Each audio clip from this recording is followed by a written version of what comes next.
Max Brantley with the Arkansas Times. Thursday, March the 30th. Well, the legislature's mopping up. There are a lot of loose ends in the last two-day rush to complete the legislative session. And speaking of mopping, one of the issues is bathrooms.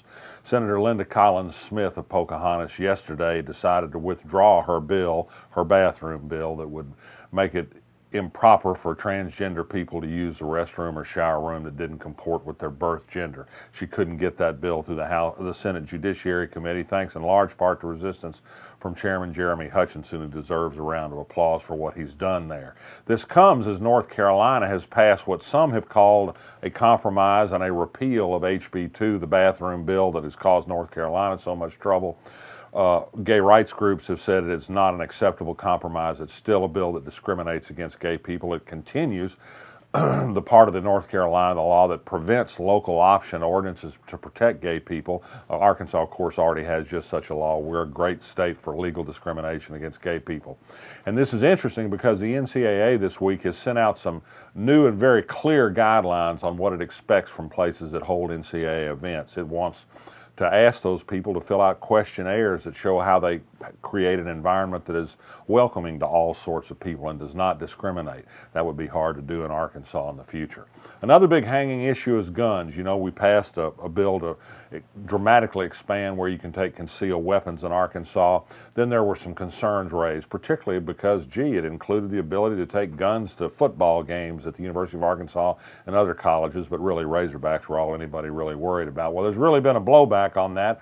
And today, the Sun Belt Athletic Conference, which includes Arkansas State and Little Rock, also added its voice to those that are concerned about the legislation as it now stands. The bill to at least allow universities to protect playing fields, if not classrooms, from more guns, is in the House. It may come to a vote today. Later this afternoon, we'll be watching. Another piece of very large legislation that's hanging fire and is uncertain as to votes, and it's also pending a House vote, is the school voucher bill, a pilot project that would allow some 700 students to get state tax money and take it for private school tuition. There's tremendous resistance to this bill in the House, which is defeated at once. Governor Asa Hutchinson is putting his name on the line and cutting all sorts of deals to try and get this bill over the hump. It's viewed as a favor to the Walton family, which is pushing school choice bills of various sorts, whether charters, vouchers, homeschools, or whatever. It's going to be a big fight to the finish. It's going to be some messy last-minute deal cutting before it's all decided. The death penalty in Arkansas, the 8 executions next month that Governor Asa Hutchinson said continues to draw national attention. There's a new report from the Harvard Fair Punishment Project that says it's very nearly unconstitutional what the state plans here, because both for the lack of a complete process for people to contest their sentences and to go through the clemency process, also raising questions about the mental capability of the men who are condemned to die, also raising a number of questions, too late probably, about the sorry representation many of these men got in the course of getting convicted and sentenced to death. One person had a lawyer who was drunk in court, for example.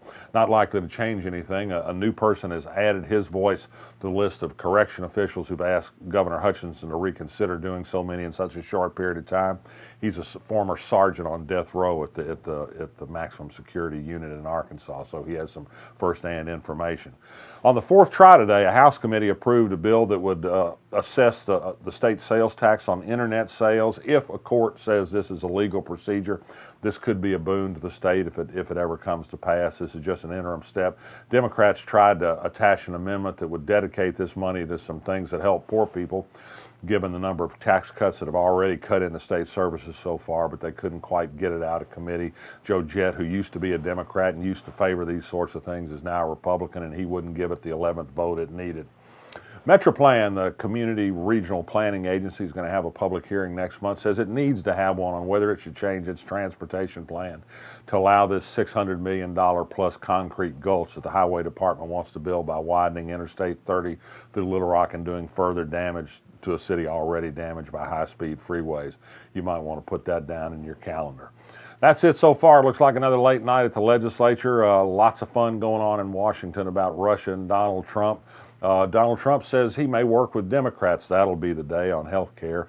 We'll keep watching and we'll keep resisting if he doesn't do right. I'm Max Brantley. I'll be back Friday.